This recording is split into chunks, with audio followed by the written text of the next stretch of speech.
Hi. Yeah. Welcome to Say Smut, a literary podcast for readers and non-readers.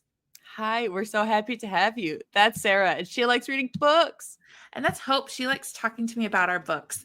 But this mini-sode, we are going to be looking back on our year in review. This is our own personalized Spotify Wrapped list, except for instead of doing a whole year, we started this podcast like at the end of May. So we're going to only do the last 6 months. Yeah, take it back now, y'all. So Rewind. That's all I got. I'm trying to think. Clap 2 times.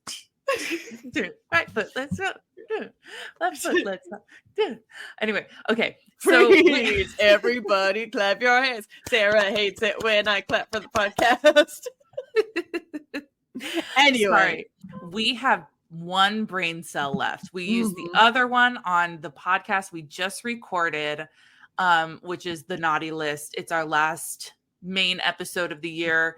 You are getting 2 mini episodes before we go on hiatus until February. We all just have to take a break, you know. So we are going to start out with some ridiculous questions that Hope has curated a couple. I don't know what she's going to ask. I have curated a couple. She doesn't know what I'm going to ask. And then we're going to cover like some of our favorites from the year, favorite cover, favorite smut, all of that stuff. So, do you want me to start off? I would. Yes. Let me set this podcast, as we have acknowledged, is about me. It's about Sarah. Also, I will just disclaimer right now. I because we share one brain cell and it's so squishy, there's a non-zero chance we're going to ask each other very similar questions. That's also true, because I did tell her like kind of the guidelines of what I was thinking, and I did reveal like one of my questions in that. I don't think I immediately took one, but now I don't remember because my brain's crazy. Let's find out. Let's find out. So my first question is fuck, marry, kill. Okay. Amazing. First person is Jack, aka Mr. Jack-o'-lantern. Second person is Gareth, aka Mr. Ghoul, taken from the Ghoul, or given to the Ghoul. Or option number 3 is Vectel, aka Mr. Ice Planet Barbarian. Okay. Well, I am going to get rid of Jack. I don't think I can handle it. You're getting rid of Jack? Yeah. Yes. He has a magical penis. I understand that. And I know that it produces delicious juice or whatever. But I think that's too. I will. I don't. Are you going to fuck or marry Gareth or Vectel? See, I'm in between, because either way, if you marry one, you're probably gonna fuck that one too. So it's really a game of which one do I want to stay with long term. And what I remember most about Gareth, unfortunately, is how I associated him with Gareth Reynolds, the comedian. So that makes this difficult for me. I guess I'm gonna marry Vexel because he is who I'm gonna hang with long term. I say that with a lot of love to Gareth Reynolds, who I guess I'm gonna fuck. I'm gonna say I would have answered the exact same way, because Jack is like just too mean, honestly. And then Gareth, I just physically, I think I could do it once, but not again.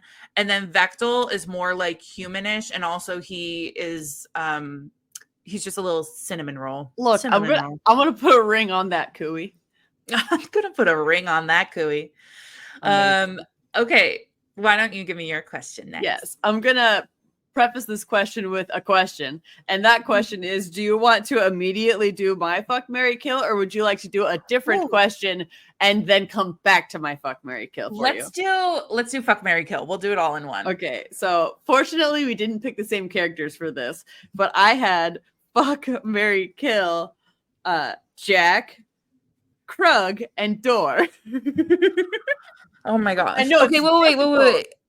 Am I getting Dor at the end of the book where like every once in a while I'll have to have sex with him as a Dor, but otherwise he's human? Yeah, I will say full properties of the book. If you fuck him, he'll be a human, but then under some unfortunate circumstances he may become a Dor again, but you can fuck him back into being a person. Okay, I am going to kill Krug.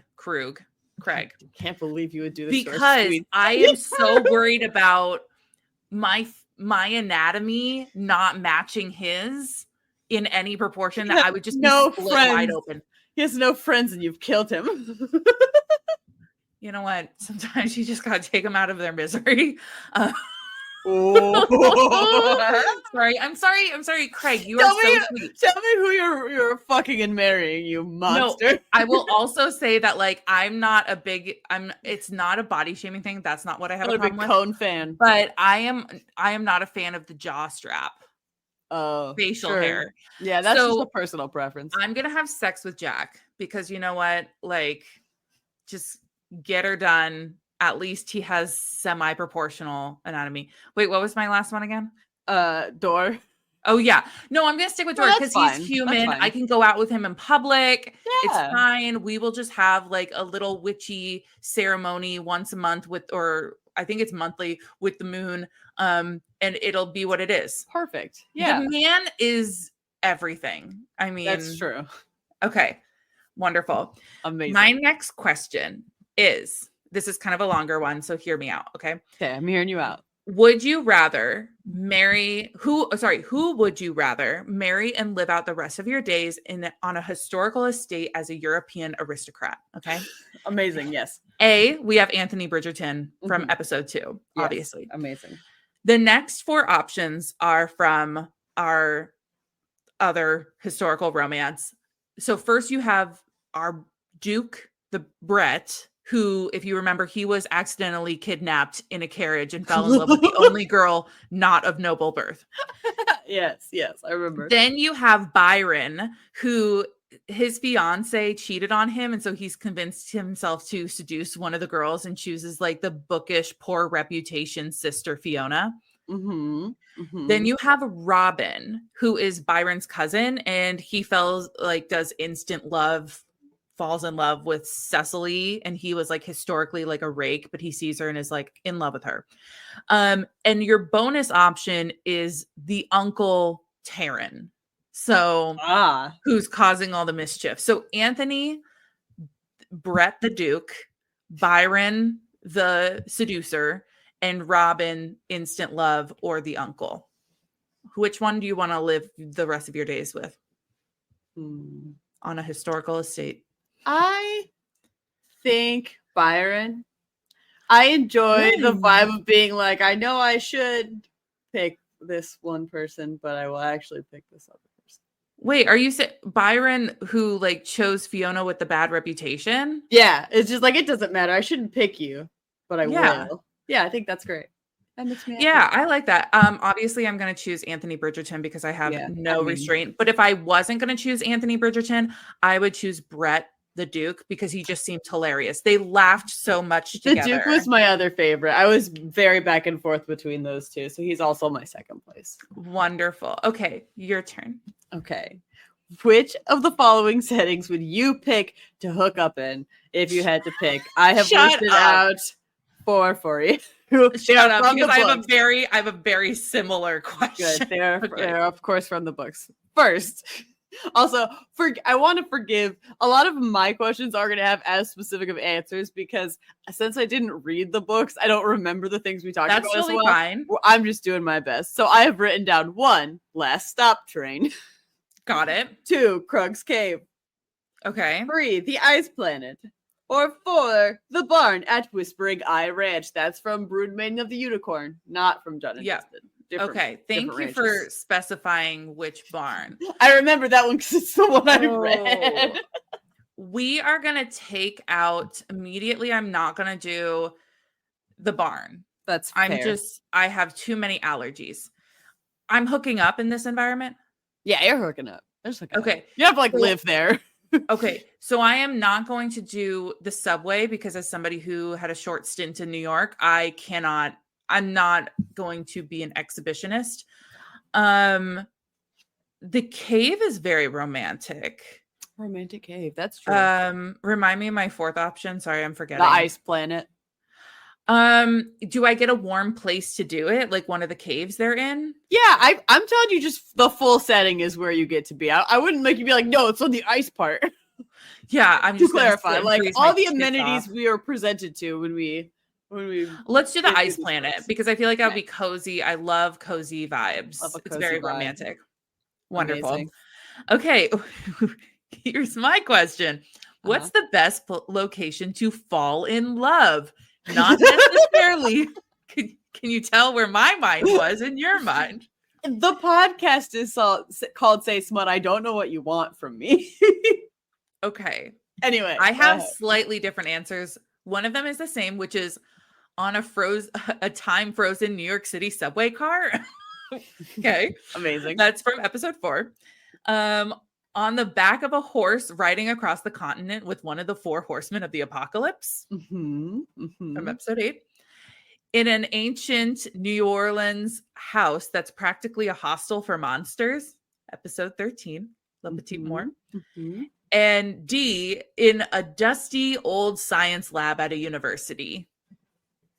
Episode 6, The Love Hypothesis. Where do I want to fall in love? Subway car, on a horse, across the continent, old New Orleans house, hostel, or dusty old science lab. I think hostel. I think New Orleans hostel. Yeah, you know what? It is a vibe. I think that's cool and fun. I think that's a real vibe. Like train, you could fall in love in a train, still too public. Horse, that's a hassle. I don't feel like it. I've ridden a horse before. That's enough. We remember how dangerous I said horses were. Super dangerous.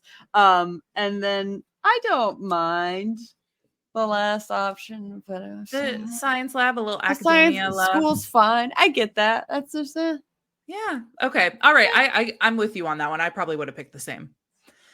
All right. Your turn. Amazing. I want to make this my last question because the other one I wrote I didn't feel was fully fleshed out. Or no, actually, do it. I'll keep it. I have a 4th question too. So cool. These are a little more open ended, which I left because you read the book, so I know you'll remember better. Which main character from any book would you invite to guest host on our podcast? Ooh, that is such a good question. Honestly, I don't think it has to be a main character. I think it could just be any character. Oh my gosh. Character. But if it helps to narrow it down, then narrow it down to main character. Oh my gosh. I'm looking at a list of our podcasts right now just to give myself some. I know. There's so many funny gals. Yeah. And look, I have a lot of questions like about the pumpkin spice latte situation. Yes. So I would probably do I cannot remember her name off the top of my head, but I would probably do our main female character or like even the trio. Maybe the whole staff of Starbucks. Maybe the whole staff of Starbucks from pumpkin spice latte, seduced by this pumpkin spice latte, episode 14. However, I have also a lot of questions about ghoul culture because I feel like that's something we kind of learned a lot about. Yeah. Like, because we kind of were like, oh, ghouls and ghosts, but like, no, ghouls are a very different thing. So I'd probably say pumpkin spice latte team to diversify our understanding of pumpkin spice sexual. Yeah, I like that. I have a lot of questions and I'm interested to hear just really a lot about their experiences as well. Well, and I'm curious. Starbucks, a lot of questions about the Starbucks in general. Yeah, well, I'm curious. Who would you pick? Who would I pick? Well, so there's some characters I just love, right? Like I love Krug. Craig and Krug. Krug. I love Krug a lot. I'd want Krug. Basically, anyone in any of our more like outlandish books, I would like to have on because they all just kind of have like wild and crazy attitudes. Tell me about this door fucking. Tell me about the unicorn situation. I've got a lot of questions. I have enjoyed those main characters a lot because I was like a little kooky, but I also thought about Piper from our very first book. She just seems like a fun gal. I love Piper. Okay, my next and final question for this section is which plot had the best trope stereotype? So we talked a lot about tropes this year of like, and I'll go through the tropes with you. So, yes, so for example, option A is Done and Dusted by Lila Sage, episode 7 for brother's best friend trope. Okay. B, It Happened One Summer, our pilot episode. For small town romance / opposites attract. So like Grumpy Sunshine. Yes. C, The Kiss Quotient I have a hard time saying that word. From episode 3 for teaching sexy lessons. I love that trope of like, I just need to learn how to do this, or like, I need you to help me learn how to flirt with people. It's one of the or silliest tropes. But And we gotta make out so I can get better at making out, but not because I like you. Exactly. This is just a test. This is an experiment, right? So then the final option is D, the nanny. The nanny. The nanny, by Lana Ferguson, episode 11, for forced proximity / dating my boss. I think that my favorite is sexy lessons. I think those are so silly. Really? I just love anybody who's trying so hard to be like, it's not because I like this person. It's because I gotta have this thing happen.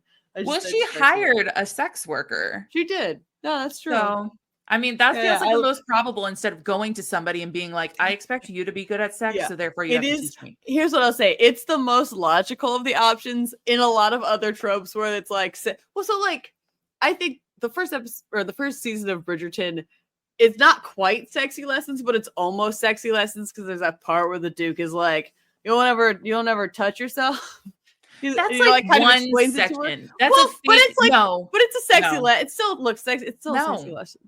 That's not sexy lesson. I'm saying no to you on that one, and I will not accept anything else. But that's fake dating. That's a fake dating trope. Well, I think they're a little similar though, because it's always like we're definitely either way. It's like no falling in love. We just have to do this to meet an end. It's that trope. Yeah. Okay, I can see that. It's basically could also be called though. We're definitely not falling in love trope. We need to just fuck this out of our system, and we're not gonna fall in love. Okay, what's your last question? My last question was, which romantic partner would you pick from our books? For me? And I didn't pick any specific ones because I already made you tell me who you would fucking marry and kill between a Dora Pumpkin Man and Shrek. You're like, I'm gonna take mercy on you. Thought I'd open it up to anybody fun you could think of from our book. Okay. I have a soft spot for Anthony Bridgerton because I think Julia Quinn does a really great job with banter. And that's something I love. I love somebody who can chat with me, like kind of witty and fast paced. But as I'm looking at this, I do like the grumpy sunshiny trope. And I think I would have a lot of fun with like somebody like, It Happened One Summer. I can't remember. Brandon. Yeah. Because he would just be grumpy, and he's a little witty too, but he's got a grumpy side, and I like that. That is nice. Now I want to know from your point of view, who would you choose? That is a very good question, and now I have to go through our book so that I can remember. We're just scrolling through. I seem to remember being particularly fond of the love interest in The Kiss Quotient. Didn't they have like a lot of like, not patience is the right word, but it was like very considerate in their like intimate scenes in a way that we enjoyed. Well, yeah, that was something that we really liked. I'm trying to find Michael. Because he kind of, I think he like realized where she was at in her process. And especially like after finding out that she had autism and like understanding the way she operated and like catering more to what she needed in order to operate. Yeah, that's how I like that. That's who I picked.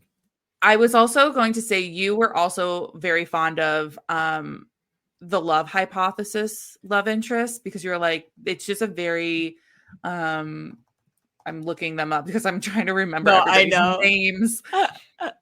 Adam, because they had like just a very honest sex scene. Like, and I think that's the thing you love most is when like people it's straight up. Yeah, very human sex interactions. I am so done talking, obviously, today. So with that, let's get into our final awards of the year. Yes. And we're going to start with best title. And I am going to give my award to No Getting Ogre You by M.E. Eliza. She's gone by a couple names. Amazing. I love that. I have a tie. The easy one is also No Getting Ogre You because it's the most fun for me to say. But my actual pick before we've had this conversation is Unhinged, and it's specifically because I didn't. So remember, World, that I haven't read the book and I don't look at the covers until Sarah gives them to me. So I didn't know it was about doors and being intimate with doors, and so Yes. there's a moment where I realized what was happening, and the joy I felt in that moment, I can never replicate. That is delightful. That was a very fun time for you Incredible. because I asked you for the history on doors and you were like, Yeah, there's literally none. It just hadn't occurred to me. I don't know. The premise just hadn't occurred to me. Okay, the next is best cover of the year, and I have two. Mhm. I have kind of one that's more traditionally published, so our romance one versus our more smutty novellas. Mhm. The romance one is Done and Dusted by Lila Mhm. Sage. I Yes. love this cover. I think it's so fun. I love the art on it. But my fun answer is Brood Maiden of the Unicorn because it is absolutely wonderfully photoshopped It is. stock images. It is. What is yours? I also have two picks for this. I also picked Done and Dusted because I think it's beautiful. I love the art on that as well. And then my more fun cover is I really love that little gingerbread man on the cookies and cream and Because he's cum so and innocent it's for so cute. He's just sitting in a little like hot chocolate mug. It's so adorable. I love that. Most interesting research. I feel like really judgy about this because this is obviously how you performed. I feel like I'm giving your annual review. No, that's fine. I have two. First of all, the jack-o'-lantern history from episode 12 was so in depth that I didn't know it went that deep. And then also the history of the 1977 New York City blackout from episode 4. That was something like I had no idea what to expect. And like you just gave such a great holistic view of not only the impact like financially, but like the crime and like the baseball moment. And like all of it was so fun to listen to. So what was your favorite? Yeah, my favorite I think was also it's so tough. I've researched so many different things and it's so much I love doing this research for the record, you guys. I spend more time than I think you would probably think that I do doing all of this research. I really like doing the jack-o'-lantern research. I really like doing our holiday vibes and getting in depth with where jack-o'-lanterns came from and how they weren't originally pumpkins and then looking at how frightening they looked as like other vegetables before people put them in pumpkins. Yeah, and I'm a history person. I love history. So like anytime you pull out like those little historic elements of like, well, this came from this culture or like here's this generic thing, but I have this funny little vignette or anecdote that you can throw in. Fun. Okay, so sexiest book of the year. I am going to award to Jack by Layla Faye because there were so many elements, not only just of them interacting, but also like his anatomy, what he did with his sperm, what there was actually. Yeah, there was so much. The fact that he custom made lubricant for her, incredible work. Insane. All around. I went with what I remember to be our highest rated, and one of our highest rated ones was Unhinged.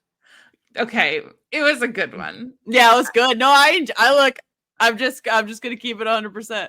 Yeah, the premise is very different and bizarre. No, I don't want to sleep with my door, but it was a great book. It is a great book. Overall, what is the craziest say smut moments that you feel like we had? Peanut butter in the desert. No, I'm just kidding. I knew you were. I'm just kidding. I literally I wrote this down and I almost put a caveat in it and was like, if you say peanut butter in the desert, I'm going to lose my ever-loving shit. It's not my actual pick, but we can all agree it's just a nonsensical thing to eat when it's so freaking hot outside. No, mine is more of a blanket theme of flavored jizz, actually. So many different flavors, so many different options to choose from. I was trying to think which other person other than Jack, the jack-o'-lantern, who else had flavored? Nikolai has snow after snowfall come. Yes, but there was somebody else. There is somebody else. It had to, I think it would have been when it was Halloween. I think that's got to be a Halloween thing, right? Yeah, I've got to believe. Unless Run we the were numbers. thinking of cum cookies and cream, because essentially it all tasted like I specifically wasn't, because I can only remember the horror of having to eat a predominantly raw cookie dough ass. cookie dough ass. Cookie dough ass. Mine, first of all, is Door Smut just as a whole. The fact that we had a Door Smut episode just baffles me. But also the concept of going upstairs in a public place, in a public coffee shop, to pour pumpkin spice on you while you masturbate and then have a threesome is kind of insane. The innate ability to look at someone and be like, that person is pumpkin spice sexual. Yeah. Too far for me to believe. So finally we are at our last award of the night, which is the best book. And I would like you to go first, please. Yeah, it's Unhinged. Oh, yeah, it was such a roller coaster. I had so much fun going through it. I absolutely loved it. It was so silly. And it was hard for me to pick, because honestly, I've not, like, we've never finished an episode and I've been like, that was unfun and uninteresting. So it was hard for me to pick a book. But if I had to pick one for this year, it's Unhinged. My primary favorite smut book, because I did cheat and choose two, because I feel like we kind of have two genres here, which is you actually read them, so it's more valid when you pick one. Well, I feel like there's two genres we work with, which is erotica smut, and then there's the smutty rom-coms or romance books, right? Yeah. And so there's kind of like one that's more traditional and one that's more like fun, lighthearted for the most part. So like my fun, lighthearted one is Jack. I just think it was so flushed out. Yeah, like that's true. Every single aspect of what would having sex with a jack-o'-lantern be like versus like essentially conjuring a demon. Like it was so crazy. And there's sequels. I know there are. We are fully aware, and we may revisit next year. I hope so. My other one is I had it here. Here. Oh, now I just changed my web page. Jeez. I think it was the Viscount. It was the Bridgerton one. Oh, the Viscount. Who is it? Just the Viscount? The Viscount who loved me. And I think that was so fun because we watched the show together. Yeah. And I've read the whole series. And so it was fun to tie in things from the show. It was fun that you knew elements, but it was slightly different than what you knew. Yeah. So that was just kind of just a fun episode as a whole to be able to go through with you. And I guess that's my best episode, but not necessarily best book. I couldn't even begin to tell you what I think the best episode of the year was, because I don't know. I have so much fun every time we do it.